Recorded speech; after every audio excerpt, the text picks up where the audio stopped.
So, but nonetheless, Indre has done all of the above. I mean, she's actually an accomplished musician. Working at the San Francisco Conservatory for Music, teaching there, was valedictorian there, and is a professional musician and a neuroscientist, working at the UCSF Center on Aging, and looking at one thing that has always been very interesting to me, and the complexity of factors going on, as I was alluding to earlier, in creativity and aging, in the Aging Center. And I'm really looking forward to this powerful combination of somebody who really does know music intimately, and discussing it in the context of creativity, not somebody who just kind of talks about possibilities, but somebody who actually does it professionally. And actually knows the neuroscience as well. This is a totally unique opportunity. I'm really, really looking forward to this. Welcome, Indre. Thank you. No pressure there. So let me just give you a tiny background of where I'm coming from. So as David said, I was a musician first and foremost when I was growing up, but I was told I was not good enough to make a profession out of it. So I went and got a PhD in psychology at UCLA. And for a long time, I was a closet musician there. I didn't let anybody know that every Saturday I went and did music lessons that I practiced every day at home. And then after I graduated, I decided that I really needed to give it a shot if I was going to be satisfied with my life. So I went and got a master's of music at the Conservatory of Music, and there I was a closet neuroscientist. I didn't tell anyone that I already had a PhD in a different discipline because I thought they wouldn't take me seriously as a musician. And at the same time, I did a part-time postdoc at the Aging Center where I looked at patients who have the neurodegenerative diseases and yet somehow feel the impulse to create. And I was interested in trying to figure out what's happening as the brain changes that shifts their impulses and leads them to obsess, which is a characteristic of creative people, into on a really different wavelength, essentially. And then I spent a few years just doing music, and then I started to realize that not only is there a great interest among musicians to get better and to see how science can help them, there was also no trickle-down, essentially, of the psychology of learning and memory into the training of musicians. And to me, that was a really big miss, because there's a lot we can learn from 50 to 100 years of work on the cognitive neuroscience of learning and memory, which that was my interest as a PhD student and as a researcher. And also that people really wanted it. So that's when I started teaching at the Conservatory, teaching a course called Train the Musical Brain, which now is probably going to be divided up into two courses. One, which is a kind of practical, lab-based aspect course, and the other one, which is a more general primer on music and the brain. And there's that much interest that people are, saying. And in fact, when they try to raise money, they put them in front of their donors because they know that even the general populace is really interested in how we can understand how the understanding of how the brain is creative can lead to more creativity in our culture in general. So that brings me to this talk, which will raise more questions than answers, but that's strategic. I'm hoping that we as a group can start to answer these questions, and of course those answers will lead to even better questions, which is where I think we are now in the field of musical creativity. We have a little bit of data, and we are now ready to formulate even better questions. So first off, what's creative about music? If you ask a layperson, they will say everything. After all, you're creating sound from silence. I don't think anyone in this room agrees with that definition, but by the same token, we have to remember that for lay people, there is a huge conflation between creativity and artistry and the kind of skills that musicians show. So that's the first question, is what's the difference between artistry and creativity, especially as it relates to music? And we'll keep coming back to that question. So I just want to pose that right up front. So let's say only when it's original. So that's a nice way of cutting out the vast majority of musicians, because that means you're going to stick to composers and people who improvise. That's fine, except that it loses a lot of what I think the layperson really believes is creative about music, and is inherent in that definition of music or the creative product being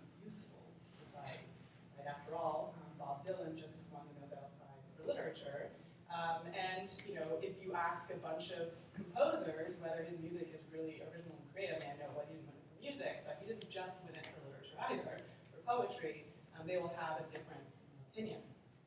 So what if we say only when it's effective? Well, then we need to consider the emotional, evocative quality of it, or how organized it might be, and then we get into a sort of more nebulous area.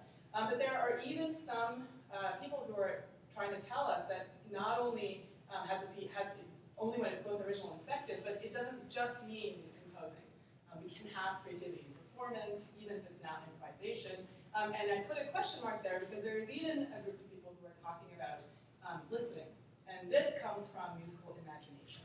So as the theme of this day is about mind wandering and imagination to a certain extent, there is a group of individuals who are studying musical imagination and who are calling for the definitions of creativity to sort of include or at least consider the process of imagination as being a component.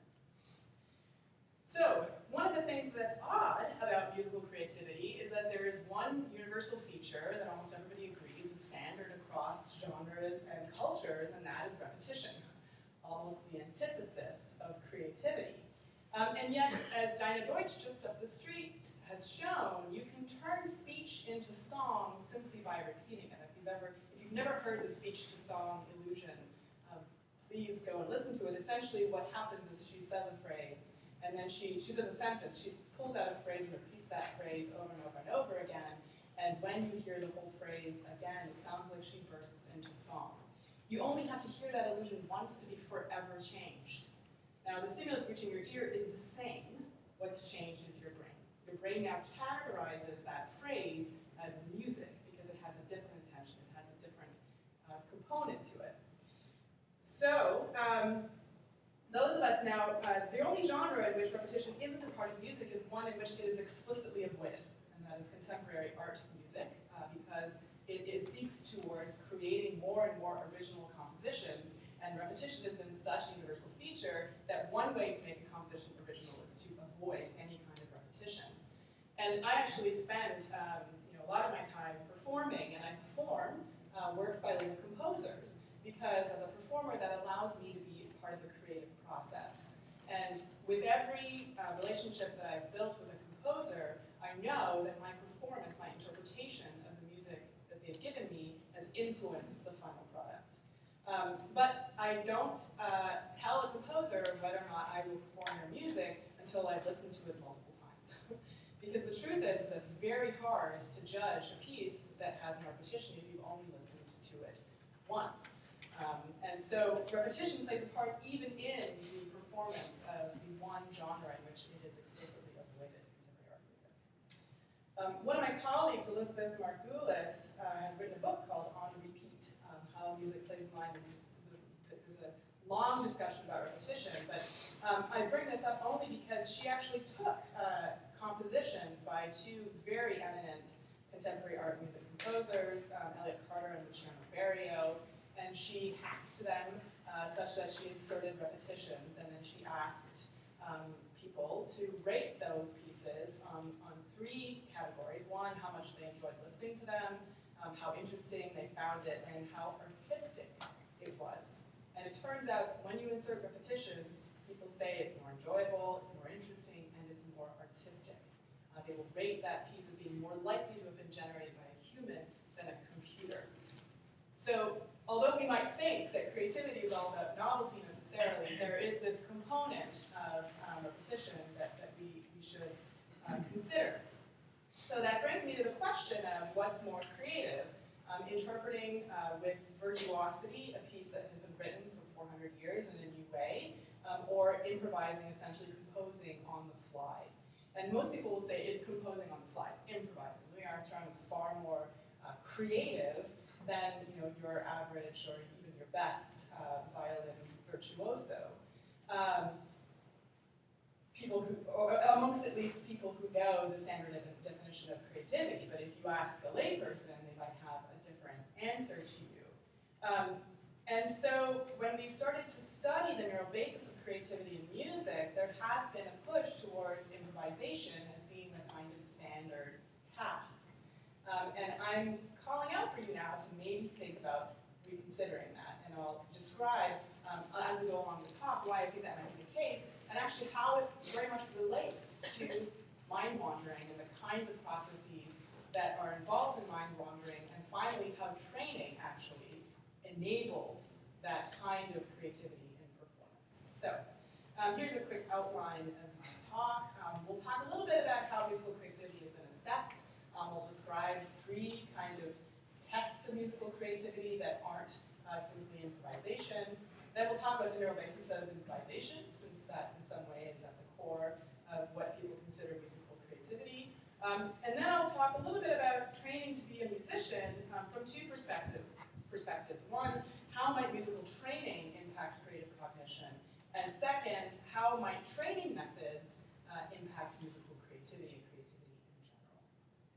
All right, so let's start with assessing musical creativity. There are a couple of measures out there assessing creativity that I think are really well worth looking at that have been almost completely forgotten. And certainly there haven't been any neuroscience studies that use these. So I want to describe them to you. The first one uses no computers, essentially, other than to record the output. It's the measurement of creative thinking in music by Webster in 1987 first, and then revised in 1994. It includes 3 instruments, and by the way, these were designed for children. Kids, I think 6 to 9 in this particular case. So they have these tempo blocks, they have a sponge ball that they use to play the piano, and then they have a microphone in which they can record their voice. So you can imagine a kid with no musical training can come and see these objects as toys and can come up with some kind of musical composition. And so there are 3 stages in this task. First, there's an exploration phase. So for example, make the sound of rain falling. And here they're looking for the dimension of slow versus fast music. A magical elevator ride, so low versus high, and a truck coming towards you, soft versus loud. So in essence, what this is doing is giving the children ideas of continua over which they can vary in these kind of very sort of standard musical ways. Then you go and have a dialogue with the experimenter, which I'll explain in just a minute. And finally, you make sounds that tell the story of a trip to outer space or some other cue using all the instruments with a beginning, middle, and an end. So, for example, if I show the picture of the jumping frog and I say, what's happening in this picture, can you show me with your hand the way a frog moves? What about using the sponge ball on the piano? Can you make some frog music that begins soft, little by little gets louder, etc., etc., etc. And then finally you say, okay, now it's time for you to make some frog music. I would like you to make a piece of music that has jumpy sounds and smooth sounds, soft and loud sounds, and fast and slow sounds. So you're essentially encouraging variability in the type of composition. Now think about your frog music for a while, and when you think you're ready, I would like to hear it. So the child composes some frog music, which is then rated for its fluency, extensiveness, originality, and syntax. So I think this is a great task, and I don't know why we haven't looked at it. Obviously, I don't think that this is something that you can do in a scanner, although once we get into virtual reality, all bets may be off. Who knows how close we are to that. But there might be other ways of looking at this. For example, voxel-based morphometry is a great, perhaps, tool of looking at changes or structural differences in terms of either patient populations or young or old to look at how people perform on this task. So another totally different approach that Mobile has suggested is that, look, what's really important is what the peers, what the experts in the domain think. Because what I would rate as potentially very original in the frog jumping task, maybe a composition teacher would think is totally derivative. So there's this approach, the consensual assessment technique, to have a group of experts evaluate musical or any kind of creativity on a Likert scale. So this has been applied to musical creativity. Maud Hickey, first in her doctoral dissertation, she found no significant correlations between the consensual assessment technique and ratings on the Webster scale. So she found no overlap, essentially, or no correlation at least. So it seems like these 2 measures were being evaluated in a different way. So she did this study where she looked at different types of experts rating these musical compositions.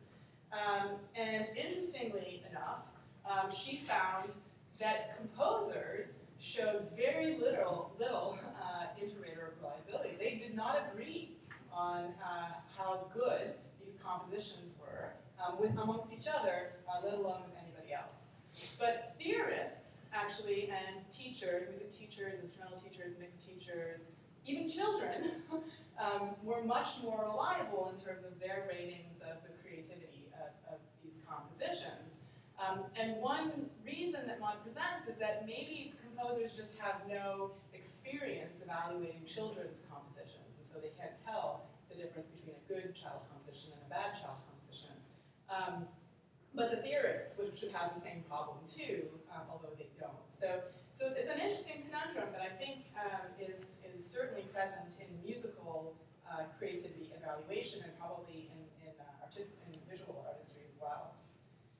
So one more assessment that I want to describe is one in which it was a rejection of the earlier two types because they felt that still some technical skill was required for individuals to perform well on the previous two assessments. So it's not a really great analog of something like the Torrance tests or other tests of diversion and commercial thinking where you actually don't need expertise in a domain. They created this new assessment, this called the musical expression test. And here, computers come online, since of course a lot of musical composition now is happening via computers, much to the dismay of performers. You actually now have pretty good sound samples of orchestras and instruments. It's really remarkable how good they are, and really sad people like me who spent 30 years training to be better players. But in any case, there are sort of 4 stages in this task. There's a first free exploration, so there's like the sound sequencer that has essentially 6 layers, and you get familiar with each of the layers. Then you play some games where you have to identify different instruments, different sounds, and find sort of an alternative uses for these sequences. Then you spend 30 minutes composing, and then 5 minutes improvising. And they divide the sort of abilities here into divergent and convergent, so an expanding range of solutions and a novel combination of elements. And they get pretty good agreement and pretty good reliability, it seems. And that leads to essentially 4 categories of individuals that they can categorize them. The gifted, which is the top dashed diamonds. Then below that is the creative playful, who score high on creativity but low on technical quality, and relatively high on expressivity. The thing that breaks my heart is the academic, who apparently are not creative or that expressive, but they are technically skilled. And then finally, disorganized, which score low in all 3 categories. So these are the types of assessments that we have in terms of tests that we can, there's a lot of room for improvement here, and in fact, as I mentioned, there isn't a lot of, there's virtually 0 neuroscience using any kinds of these kinds of assessments that I found. If I'm missing a vast literature, please let me know. So how do we look at the neural basis then of musical creativity? Well, from my reading of the literature, there's actually a pretty good overlap of the general issues in the neuroscience of creativity and what we see in musical creativity, which is that we have these 2 competing ideas. One, the frontal lobe is really important for creativity because it requires planning, it drives strategic thought, it drives all this stuff. And 2, the frontal lobe is absolutely not necessary for creativity. In fact, it impedes creativity and it stifles information coming from subcortical structures like the basal ganglia and the temporal lobes and so forth. And of course, this is a gross oversimplification of the debate, but it gets at what is, I think, one of the core ways in which musical creativity has been studied. And it gets at this distinction that I brought up at the beginning, which is it creative to memorize a piece of music and become a violin virtuoso and play that piece of music, or is it more creative to learn a whole bunch of riffs and a whole bunch of chord structures and then just improvise on that? And here we'll see the differences in terms of how the brain is driving these two different types of skills. So let's move on to musical improvisation. So much to the, going against this idea that it's entirely creative, there are specific rules, and they are genre specific. So what's improvisation in Baroque music is going to be different from what's improvisation in jazz and rap and avant-garde music. The good or useful improvisation plays within those rules, only bending them slightly. If you are a jazz improviser and you don't play by any of the rules, in fact you sound more like an avant-garde player, you will be deemed not very useful by your peers, not very good. But it is still a good candidate behavior for spontaneous artistic creativity, in the same sense that we've got this sort of spontaneous thoughts idea. It's what's happening in the moment. And I'll just highlight one thing that I would like you to think about, in that one thing that we musicians know is that it's really important for us to remain present or in the moment or whatever that means in performance. The minute we come out and we judge and we leave that present state, the audience knows and they disengage. So as musicians, we work very, very, very hard to make sure that we can stay present on stage. And that, to me, probably means that it's closer to what's happening in the brain during improvisation, which you'll see, than what's happening in the brain when you're in the practice room, which is something that I think about a lot. So, using jazz improv as an example, musicians elaborate riffs from underlying chord structures, rhythms, and melodies. Each improvisation is unique and spontaneous, but not necessarily worth being, sticking around for the next 400 years, right? So the quality of that creative output might not be as high as something that was composed by a composer 400 years ago and is still relevant and played today. It relies on an internalized knowledge of the rules and history, as well as an adaptation to other players or the acoustic environmental context. So this is one way in which musical creativity differs from a lot of other forms of creativity in that it's not done in a vacuum. Especially in the case of improvisation, you are reacting to things that are happening to you on stage, whether it's theater or jazz or rap or any kind of improvisation, there is that adaptive component. And one of the most influential models of improvisation by pressing, the first category, or the first description of improvisation is that it's an acquired skill that requires a lot of deliberate practice. So let's just think about that for a minute. It's an acquired skill that requires deliberate practice. So if that's the case, what are we doing in the moment when we are improvising? So Roger, actually, has this great review of all the different studies of musical improvisation. And in this case, what I'm showing you is activation points, or what he's showing you. Our activation points, avoiding deactivation for the moment, which we'll talk about quite a bit. But you'll see that those activations are all over the brain. There's not, one single spot that seems to get activated. So you can ask him more about this review since I'm in the room. So let's talk about Charles Lim's and Alan Braun's study of jazz improvisation. This is one of the studies that is cited highly because it's so ecologically valid. Essentially what they did is they took keyboards and put them into the scanner, and people were improvising in the scanner. So what were they doing? One option was to, or the control actually was to play a scale, so it's a very overlearned musical passage, and then you could improvise on the scale, which is less like creative than improvising on the jazz riff, which is the other way in which they looked at this. So let me just play for you what these sound like. Here's the scale control.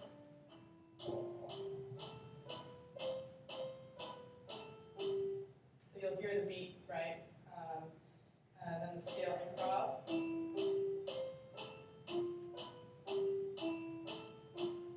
Slightly more creative, but still pretty boring.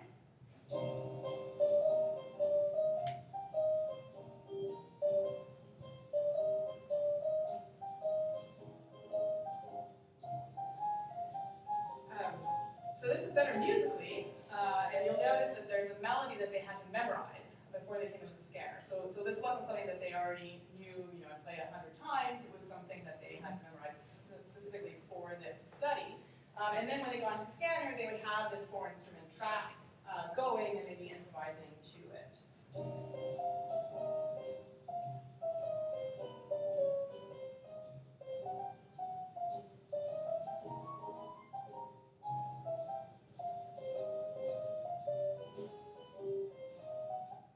So you'll probably notice that sounds just like jazz improv, right? But there are a couple of reasons it sounds just like jazz improv.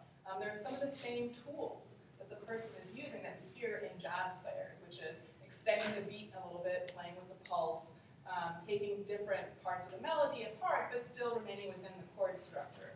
It's not like they're just sitting there banging on some completely different set of keys, which arguably might be the case if it was a contemporary art composer, which we would say is much more creative, right? Okay, just putting that out there is something to consider. So when we look at the brain and these conditions, at the top it's scale improv, and at the bottom it's jazz improv, and you'll see that there's mainly deactivations that come out, and that you see this essentially widespread deactivation in dorsolateral prefrontal cortex, and lateral orbital frontal cortex, and then some focal activation in medial prefrontal cortex, as well as sensory motor regions, and some decreased activity in limbic regions. So here's a three-dimensional projection. And when we think about what's happening, that kind of makes sense, right? There's essentially this sense of kind of not really controlling and feeling like you're in the moment, a little bit like perhaps mind wandering.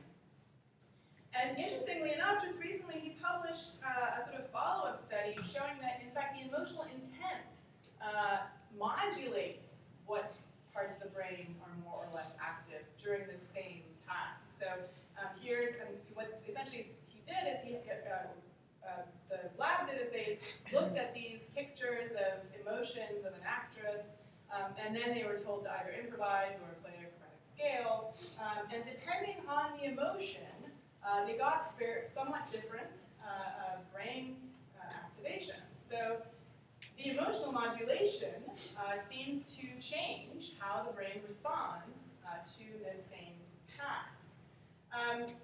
And especially, there seems to be more robust insular and hippocampal activity during negative improvisation. You might think, well, why is that the case? Well, there's a number of different reasons, and here, I don't want to get too far into reverse inference and speculation, but I just want to remind you that negative emotional expression in music is often pleasurable for both the musician and for the person who's hearing it, who likes that music. It makes us feel better, or it's cathartic in some ways. So here are some sort of sliced renderings of these different contrasts, and I just want to point you to the middle row, where you can see the difference between the ambiguous and positive improvisation in cyan and negative and positive in green. And there are pretty widespread differences, especially in the right hemisphere, superior temporal lobe, right insula, anterior cingulate, and superior parietal. And then he did another study, which I don't really want to mention much, except to say that now he actually had individuals who were trading fours. It's a jazz way, essentially. You're improvising with a live improviser on the other side. So it's either him or one of the other study, who's, by the way, Charles is a great jazz pianist himself, who would be in the control room playing the piano, and the person in the scanner would be responding, and so forth. And here, he found that during interactive improvisation, there is a lot of activation of perisylvian language areas, but those related to syntactic elements of speech, and a deactivation of some of the more semantic regions, suggesting that there is this interplay. So what does this tell us? This tells us that in the same or a similar task, there are very different ways in which the brain engages with the task.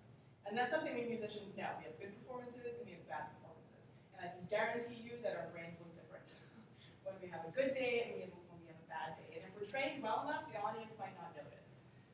Because after all, we're trained to make the audience react, not react ourselves.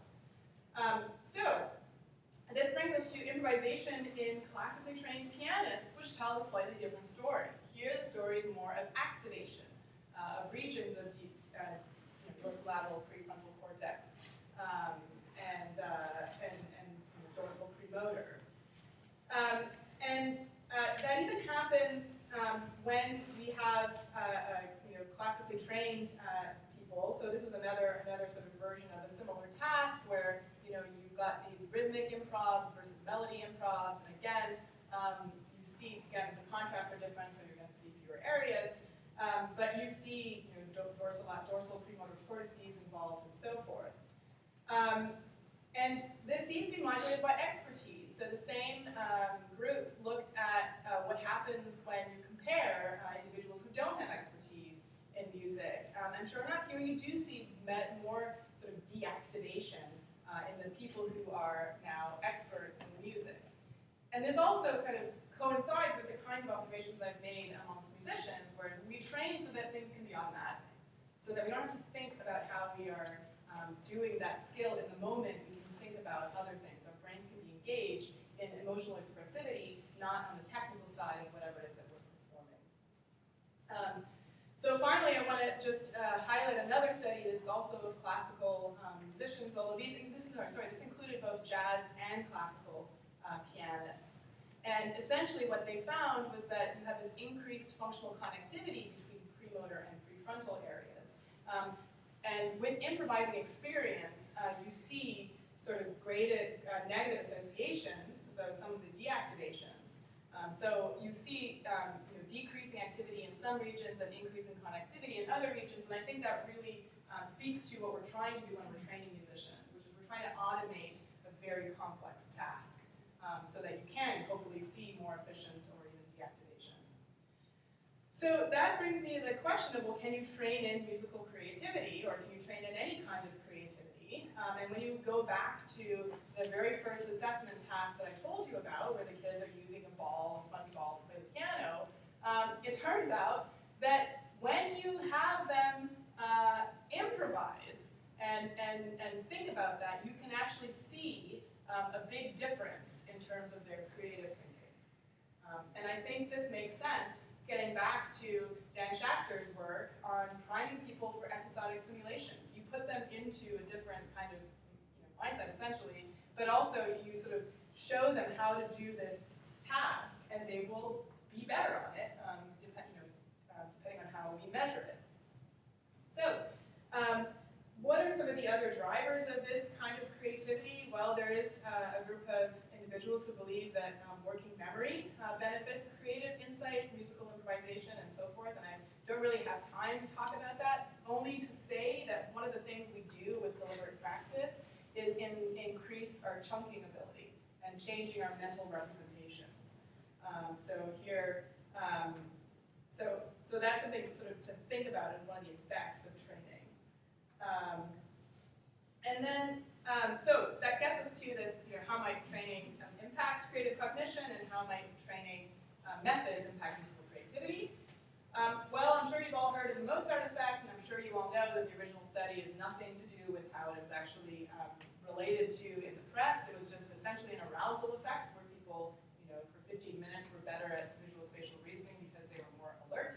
If you give someone a chocolate bar or essentially anything that's more interesting than sitting in silence, they will perform better on the visual spatial tasks. But there is a growing body of literature that suggests that playing a musical instrument for a period of time does seem to have far transfer. It does seem to transfer to some other measures of cognitive abilities. And duration of training predicts these outcomes. So there's a lot of studies that are, the interventions are short, that don't show far transfer. But when we start looking at musical training 3 years and longer, we are seeing some evidence, although of course there are also a lot of confounds, because people who are able to spend 3 years training a musical instrument come from often much better socioeconomic backgrounds and so forth. But there does seem to be some evidence that this might work. And I wanted to just point out this one study of enhanced divergent thinking and creativity in musicians. I'm not quite sure why they used near-infrared spectroscopy, but they did. So essentially what they did is they took musicians and non-musicians, and they looked at their divergent thinking. There are 2 experiments. The first one is behavioral, in which they did find an effect of better divergent thinking in musicians but not non-musicians, but no effect on, say, the remote associates test. And then they took a random sampling of those participants in experiment 2, essentially matching them for behavior and using a task which matches for behavior, and they did see some differences in frontal cortex activation. But I just want to point out that there's an IQ issue here, where at least in the first experiment, the IQ of musicians was higher than of the non-musicians, and when that was more equivalent in the second experiment, they did find that the actual behavioral measure of the increase in divergent thinking washed out. So again, we don't know, and here are the spectroscopy results, essentially with the orange squares showing slightly more activation for musicians versus non-musicians. So that gets me to, so how do we train this kind of creativity in musicians? And with the limited time I have left, I just want to leave you with some thoughts. The first, most important one being is that we have a lot of work to do to figure out the answer to this question. But I have no doubt that it is trainable, because I work with students, and I've been working with them now for 4 years, and just by telling them about some of these ideas, they have graduated and said that was the most important course they took. So that's self-report, and I don't know if my students are now more creative, but they certainly approach the way they practice very differently. So in order to introduce this idea, I'm going to start with a quote from the president of Pixar, who spoke here at SFM. By encouraging honesty, relinquishing control, acknowledging the unknown, and promoting a safe environment for making mistakes, creativity and excellence can flourish.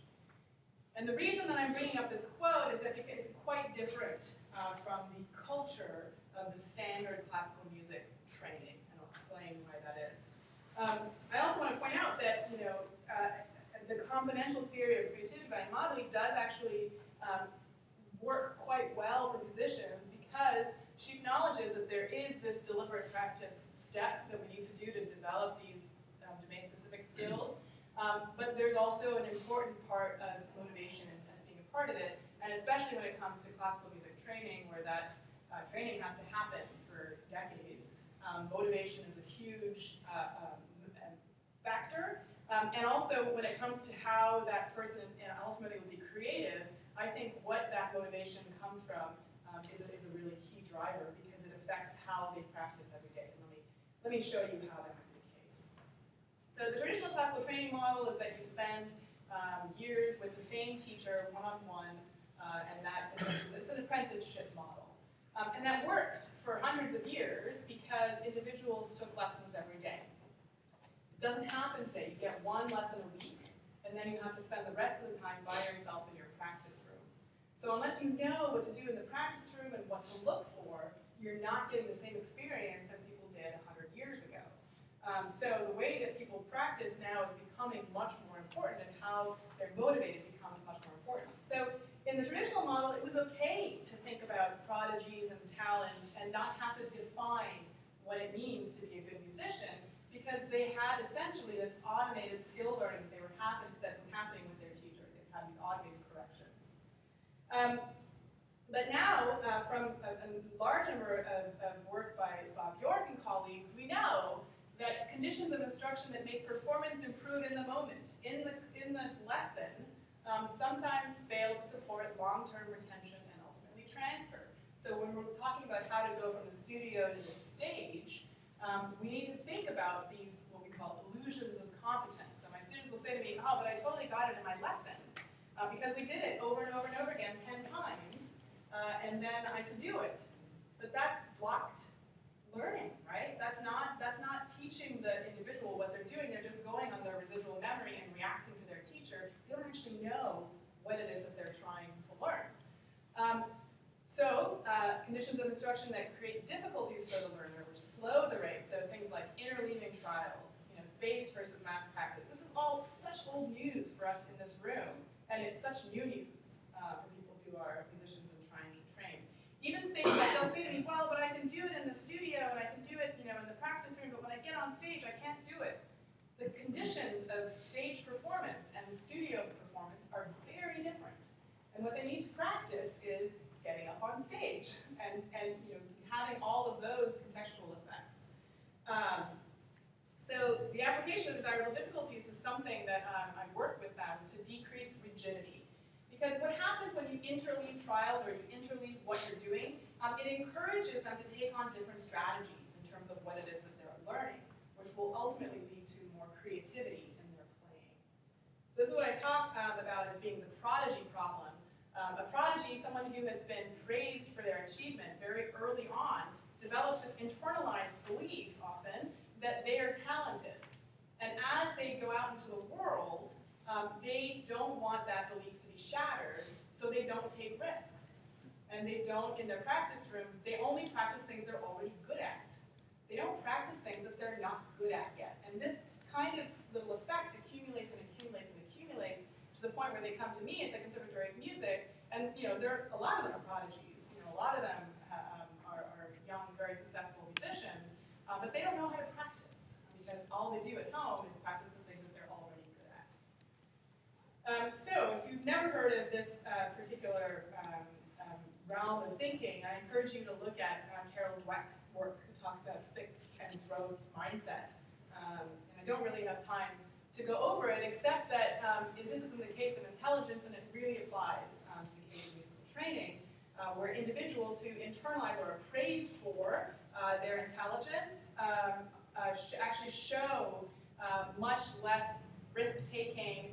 They show much more sort of less persistence and decreased motivation in particular than people who are praised for their effort. So I encourage my students to create learning goals. I want to learn this role, or I want to learn this piece, as opposed to performance goals. I want to win the Met competition. I want to win the concerto competition. Because the way that they set up these goals changes the way that they practice, which ultimately is going to change the way their brains are being wired to perform. So those are kind of the directions that I think that we really need to go in, is trying to understand how these different brain states and musical creativity are actually created. I think it's a combination of skill learning and how that skill learning is effective, and whether or not it encourages strategies and divergent ways of practicing, I think is really important. So just so in case you think classical music is dead, there are these two organizations that are trying to think creatively about classical music that I've been involved with. One is Classical Revolutions, the other was Opera on Tap. And essentially they have the same thing, where we're putting classical music into bars and cafes and non-traditional spaces in the hopes of generating more creativity and essentially finding ways in which we can perform our art that is much more original. So thanks.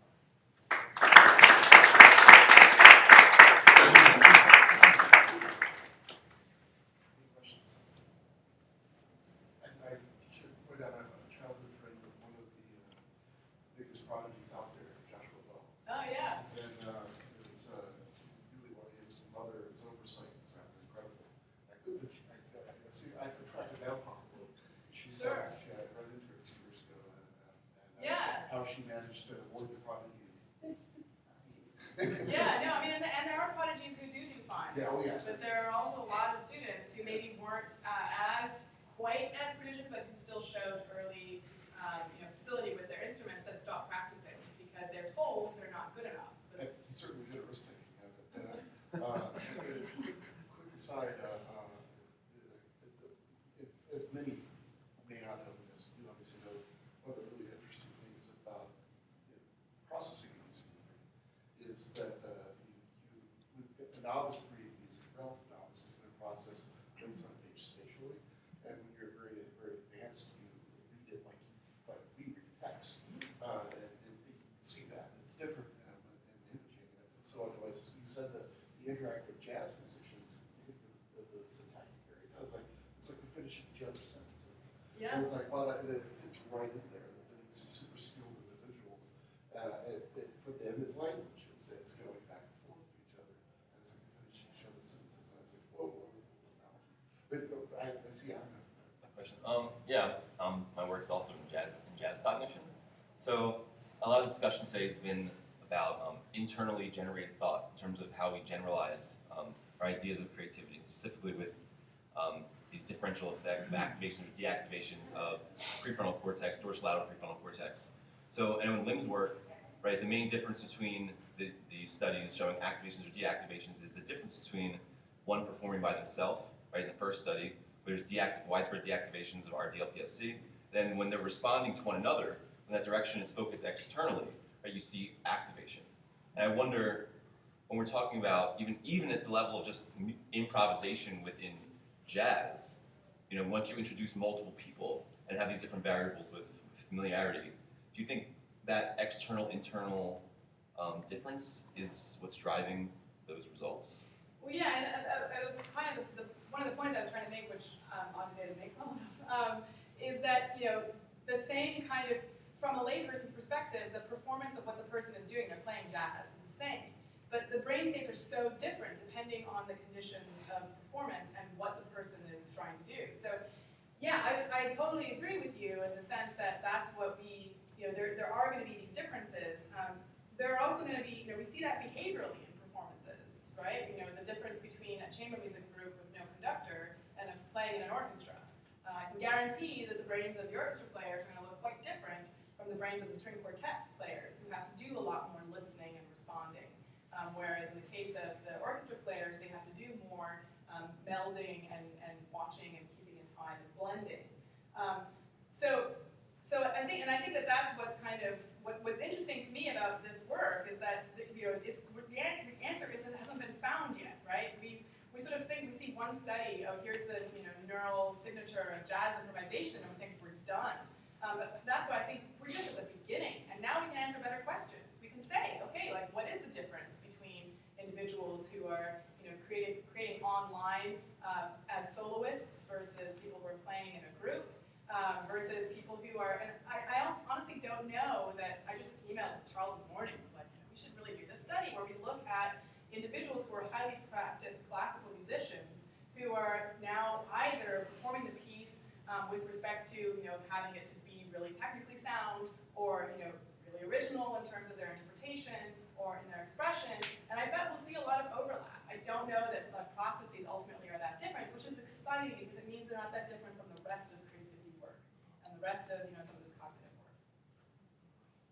Yeah, so I'm not as familiar with, or I don't really know anything about signature or creativity, but in my free time I like to do classical ballet. So I was very much struck by your point about repetition, because what you do in classical ballet is repeat, repeat, repeat, and probably classical musicians too. And then it got me thinking that actually creativity, in my mind, as a sort of amateur person, it is really about taking the same situation and by repeating it again and again, you sort of develop maybe a new perspective because you are able to look into it further. And it actually seems quite similar to what Dan Schechter was talking about with the specificity induction. You go sort of deeper into the same thing, and maybe that allows you a new interpretation. And if you can take the public along with that, then maybe that's who we call creative. I mean, does that make sense? Yeah, it does, and that's something, I think I sort of have two reactions to that. One is that, we repeat, so that when we are on stage, we can be inspired. We can have a spark and show that spark and it's something new, and we don't have to worry about the fact that the technical stuff is just going to be there. I know the high notes are going to be there, but now I can think of a different way of shaping that phrase, which is going to be different from the 100 sopranos who have already sung that piece. Whereas if I just repeat it, the way every other soprano has had that same idea, right? So I think there's that component, but I think it trickles down into how you practice. So it is true that a lot of these musicians and ballet dancers, they do blocked practice. They repeat the same thing over and over and over again. And what I'm trying to get my musicians to think about is, what about interleaving more? What about introducing randomness into practice and not being so afraid of making mistakes or failing? Because first of all, that's going to be more efficient. You have to spend less time in the practice room, which is great for everybody. Secondly, it allows for better long-term retention. And finally, I think it actually leads to more creativity, because now you can start to see, actually it's true. When I played the piece at this tempo and then I came down at this tempo, there are some things that were same, maybe some of the same musical structures were there, but I saw this whole other way of phrasing that is interesting that I wouldn't have seen if I had just done it at 100 beats per minute and then just gradually gone up that way. So I think those are my two reactions. But then those are, I would say, more creative than a person that just maybe does totally random stuff, because it's in some sense maybe more difficult to to stay within these constraints and then search for the whatever. And that is a question that is around for all art, right? Is it more creative to put what somebody just did this weekend in the Museum of Modern Art in San Francisco? They put a set of glasses on the floor, and everybody started taking pictures of it, thinking it was part of the art, right? I mean, that's like totally creative,